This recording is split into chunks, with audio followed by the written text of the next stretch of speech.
Okay, so here's the thing. I fully believe that life with Christ is a win-win. Like when you start following God, He gives you direction in your life. He gives you guidance. He gives you peace. And at the same time, you also get access to heaven. I know that that's not the purpose of faith, but that's an amazing reward, some amazing rewards that we receive. But I also often say that life with Christ is somewhat bittersweet. Because we live in a world that's full of sin and suffering, we often have to strip away our fleshly desires, which is bitter to our natural bodies, and replace that with the saving grace that is sweet to our souls. Yo, what it do, family? It's your boy Paul Bernard II. I also go by PB. I'm a full-time content creator and entrepreneur. First of all, I just want to say thank you for tuning in. I want to share with you today something that was revealed to me in my devotions. So I just finished up a study in Chronicles. I really felt like I wanted to understand how God handled leadership in the Bible, how God handled leaders. So I studied through the different kings of Judah and Israel, and I gained so much knowledge from that. It was amazing. So now I feel like I've been called to go through Proverbs, and I'm really excited for this and the lessons I'm going to learn and what I'm going to be able to reveal to you guys, because I love Proverbs. I love the New Testament. I think it gives a lot of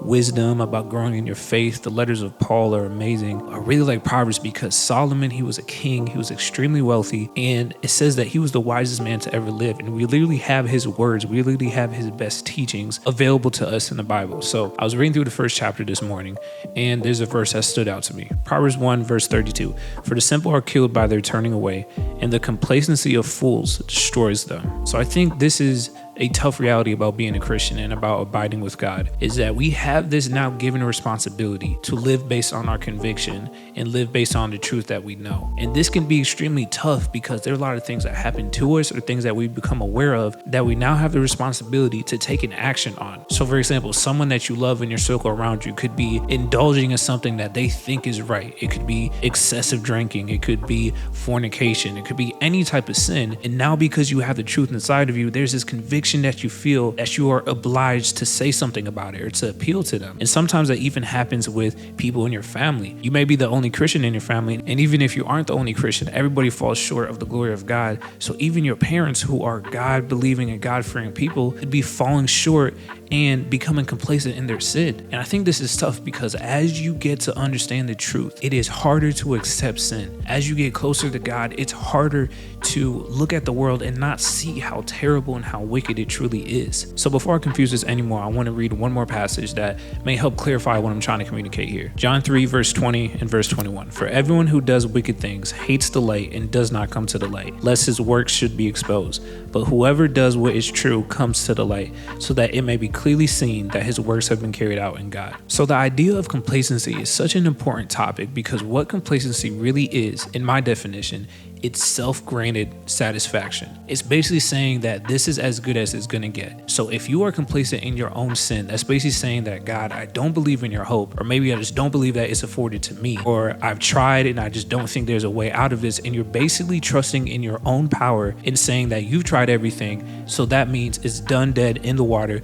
This is the conclusion. I don't see any way out. And I think a lot of times we get into cycles of sin, or we get into habits of sin, or accepting sin in our lives, maybe even we're justifying it mentally, and now we're stuck in this, and we've gotten to a point where we feel like God doesn't want to free us from it. I'll tell you personally an experience in my life where I received freedom where I thought there just wasn't any freedom. I was convinced that God did not really show us who we are supposed to get married to. God did not really care about it. He just gave us free will, and then he gave us guidelines about it. And I lived that for the longest, and I experienced a lot of problems in dating and in relationships. And I got to a certain point where I was receiving so much provision from the Lord in other areas of my life. I sat there and I thought, and I said, if marriage is such a big thing, why would God not give me direction on that? Why would God not speak to me in that area, give me confidence and give me clarity? If anything, it's not him, it's me. So I took a time where I purged out sin in my life that was connected to it. So any type of lust, any type of sexual immorality, I gave my situation to the Lord, and I fully trusted in his power to give me clarity on the situation. And lo and behold, what happened? I received that clarity. I didn't allow my complacency to keep me from receiving miracles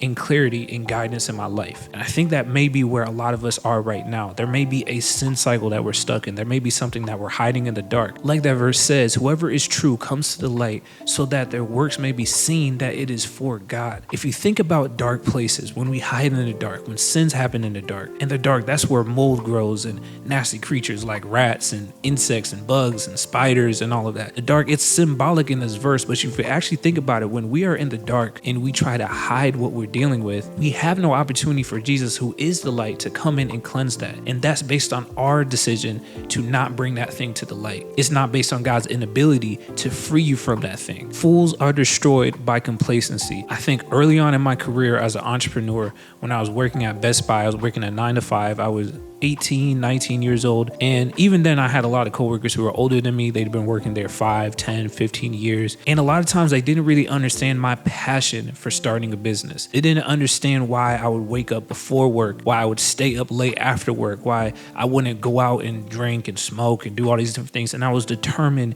to build my path as an entrepreneur. It's because I felt uncomfortable in that situation. Even though a 9 to 5 is a great thing, I'm not bashing that. I'm not bashing you if you work at Best Buy. But for me, I knew that I could not be complacent there. And through my lack of acceptance, my lack of self-granted satisfaction, my lack of complacency pushed me to be able to be a full-time entrepreneur where I'm now making way more money and I'm working less hard. Let's be completely honest. It is a blessing by God. But any type of freedom that we're going to achieve in this life, whether it be spiritual, whether it be in your career, whether it be in your finances, whether it be relational, whether it be breaking family generational curses, whatever type of freedom we seek that we want in our life has to start with a place of killing complacency. Fools are destroyed by complacency. I think about the phrase that life is a spiritual battle. If you think about an actual battle, if you are not actively attacking or defending, then you are dying. You are losing the battle. There is never a time in battle when you can just be complacent, just stand there and not be aware, not be alert. That same way, that is life today. You need to be attacking your problems.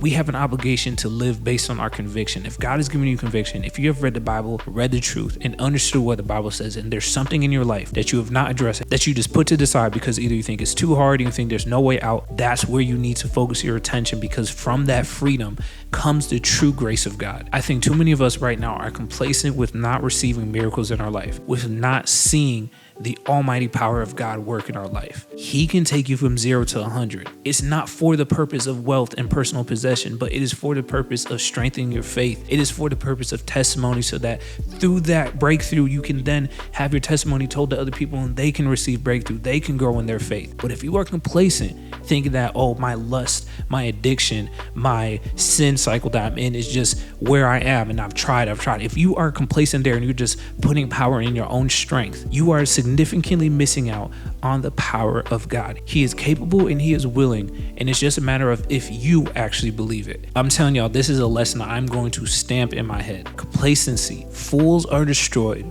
by complacency. That is such a profound sentence, such a profound message. I'm telling you, I'm so excited to go through the rest of Proverbs. I hope that this word today encourage you or challenge you. Hope that it opened up an idea in your life about something that you've been hiding in the dark. Or I hope that it opened up something in your life where maybe there's someone who has been living a certain way and you felt like you needed to say something. You felt like you needed to appeal to them. Allow this to be your motivation to act on your conviction and to take that next step in faith. I love y'all very much. Don't forget to like, comment, subscribe, share, do everything, yada, yada, yada, blah, blah, you know what I'm saying? And I'll see y'all in the next video. Peace.